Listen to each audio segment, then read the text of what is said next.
Hello friends, welcome to my channel my unique academy.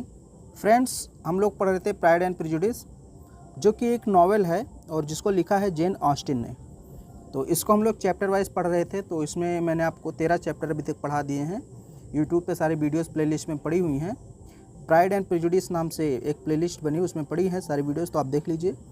तो चलिए हम लोग आगे के चैप्टर्स देखते हैं और आज हम लोग पढ़ेंगे चैप्टर 14। चैप्टर 14 है, देखिए, एट डिनर, रात्रि भोजन के समय,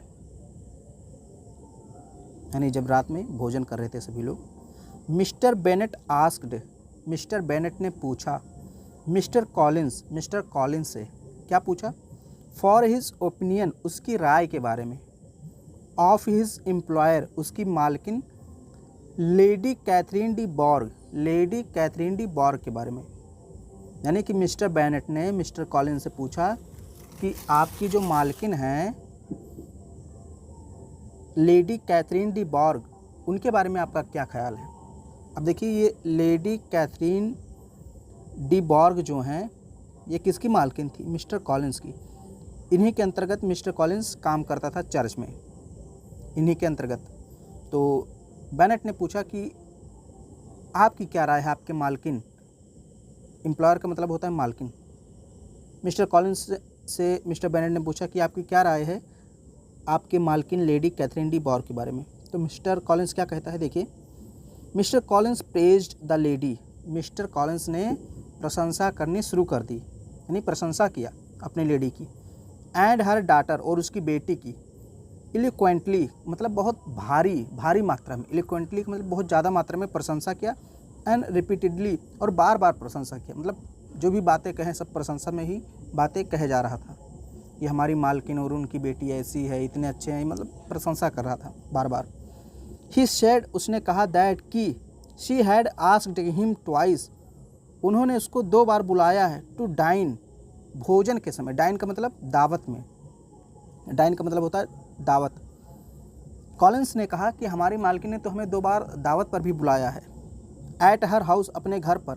एंड, और he never considered her proud, और वो कभी उसको घमंडी नहीं मानता है। यानी कॉलिंस ने कहा कि मैं अपनी मालकिन को कभी घमंडी नहीं मानता, उन्होंने कभी घमंड ही नहीं दिखाया, तो मैं घमंडी क्यों मानूं? मतलब वे अभिमानी नहीं है। ऐसा कौन कह रहा है? मिस्टर कॉलिंस अपनी मालकिन के बारे में कह रहा है कि वे अभिमानी या घमंडी नहीं है।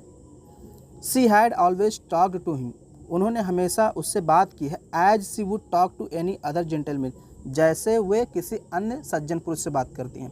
मिस्टर कॉलिंस ने कहा कि हमारी मालकिन हमसे उसी तरह बात करती हैं जैसे वे किसी अन्य सज्जन पुरुष से बात करती हैं, यानी कि हमारे साथ कोई भेदभाव नहीं करती हैं। She had been even kind enough, वो बहुत दयालु भी हैं। To advise him to marry, और वो उसको शादी करने की सलाह भी देती हैं।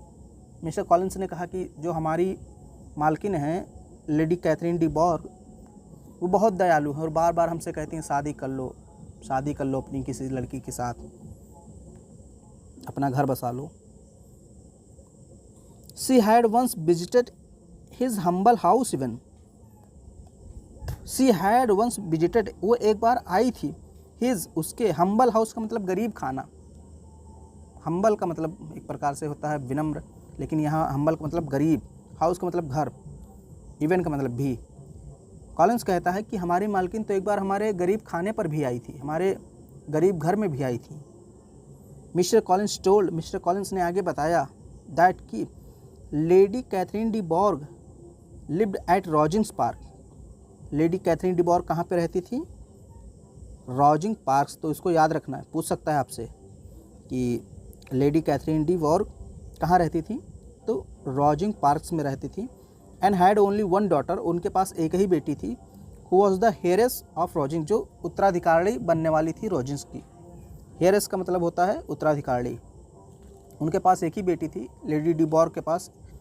ये देखिए, लेडी कैथरीन डी बॉर्ग के पास एक ही बेटी थी और वो उत्तराधिकारी बनने वाली थी। बट अनफॉर्चुनेटली, लेकिन दुर्भाग्य से, द यंग लेडी वॉज सिकली, जो यंग लेडी थी, यानी कि जो लेडी कैथरीन डी बॉर्ग की बेटी थी, एकमात्र बेटी जो थी, वो सिकली यानी बीमार रहती थी। अब सोचिए, अब देखिए मिस्टर बेनेट ने थोड़ा सा पूछा कि आप अपनी मालकिन के बारे में क्या राय रखते हैं, और मिस्टर कॉलिंस इतना बोल गया, धड़ धड़ धड़ धड़ धड़ धड़ धड़ बोलते चला गया। तो अब मिस्टर बेनेट सोचते हैं ये तो पागल है, कितना बोलता है। देखिए mister Bennett found his cousin, mister Bennett ने अपने रिश्तेदार को पाया एज रिडिकुलस, उतना मूर्ख, एज ही हैड एक्सपेक्टेड, जितना उन्होंने आशा की थी, फ्रॉम द रीडिंग, पढ़ करके, हिज लेटर, उसके पत्रों को, टू हिम, जो उसने लिखा था।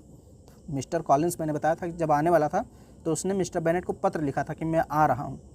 तो उन पत्रों को पढ़कर मिस्टर बेनेट को लगा था कि ये कॉलिंस कोई मूर्ख आदमी है, और मिस्टर बेनेट कहते हैं कि वो सच में मूर्ख है, यानी कि मैंने जैसा पत्रों में पढ़ा था कि वो मूर्ख है, उसकी बातों से भी अब लग गया कि वो मूर्ख ही है।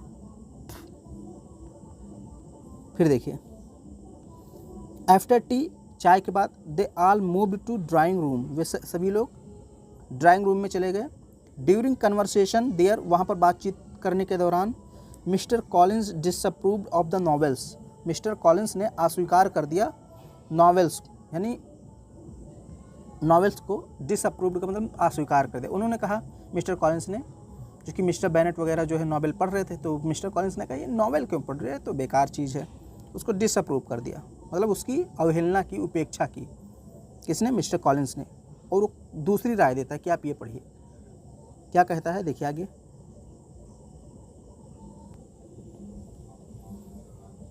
ही बिगैन टू रीड अलाउड, वो ज़ोर ज़ोर से पढ़ने लगा। कौन? Mister Collins. पहले तो मिस्टर बेनेट को कहता है कि ये नॉवेल वगैरह मत पढ़िए, फिर खुद ज़ोर ज़ोर से पढ़ने लगा। क्या? फोर्डीज सरमन्स, फोर्डीज के उपदेशों की एक बुक था जिसमें फोर्डीज करके कोई उपदेशक थे, उनके उपदेश दिए हुए थे। सरमन मतलब उपदेश, तो उन उपदेश, चूँकि वो चर्च का था कॉलिंस, तो वो उपदेशों को पढ़ने लगा और कहने लगा कि ये उपदेश आप पढ़िए। लिडिया, अब लिडिया कौन है? लिडिया मैंने बताया था बेनेट की एक बेटी है, यानी कि जेन की बहन है, एलिजाबेथ की बहन है। लिडिया इंटरप्टेड द रीडिंग, जब वो कॉलिंस जोर जोर से पढ़ रहा था उपदेशों को, तो लिडिया ने हस्तक्षेप किया, यानी बाधित किया, इंटरप्ट किया। रीडिंग का मतलब उसके पढ़ने के क्रम को। विद फ्रिवलस कमेंट, फ्रिवलस का मतलब होता है बहुत तुच्छ, मूर्खतापूर्ण। कमेंट का मतलब, कमेंट किया, कमेंट का मतलब आप जानते ही हैं, कोई छोटी सी तुच्छ बात। फ्रिवलस कमेंट का मतलब तुच्छ बात करके उसके पढ़ने के क्रम को बाधित कर दिया। वो तुच्छ बात कौन सी थी? अबाउट एन आर्मी ऑफिसर, एक आर्मी ऑफिसर के बारे में बात करने लगी कि वो बहुत सुंदर है। मैं बताया था ना, लिडिया और ये किट्टी, ये हमेशा आर्मी ऑफिसर के बारे में बातें करती रहती थी कि वो ऑफिसर सुंदर है, वो हैंडसम है, ये ऐसा है, वैसा है, लॉन्ग है, ऐसा। तो ये तुच्छ बातें करने लगी और जो है कि मिस्टर कॉलिंस का जो पढ़ने का क्रम था वो बाधित हुआ। Mister Collins felt offended, mister Collins गुस्सा हो गए, मतलब थोड़े से ऑफेंड मतलब गुस्सा हो गए, या आप कह सकते हैं नाराज़ हो गए। ही देन सजेस्टेड, फिर उन्होंने सलाह दिया, that they should play back Gammon, कि उन लोग को बैक गैमन खेलना चाहिए। बैक गैमन का मतलब एक प्रकार से चौपड़ का खेल होता है। चौपड़ का खेल कैसा होता है मुझे करेक्टली नहीं पता, पासी वगैरह शायद होता है उसमें भी, जैसे लूडो वगैरह में पासा होता है वैसे चौपड़ में भी शायद पासा होता होगा, देख लीजिए। तो उस गेम को उन्होंने खेलने का सुझाव दिया कॉलिंस ने। जब वो बुक नहीं पढ़ पाए तो उन्होंने कहा चलिए कोई गेम ही खेलते हैं। तो ये मैंने आपको चैप्टर पढ़ा दिया 14, और अगले चैप्टर में हम लोग ये पढ़ेंगे चैप्टर नंबर 15। तो ये छोटी सी वीडियो थी लगभग 9 मिनट की। उम्मीद करता हूँ आपको पसंद आया होगा। तो अपने सभी दोस्तों में शेयर कीजिए, चैनल को सब्सक्राइब कीजिए और वीडियो को लाइक ज़रूर कीजिए।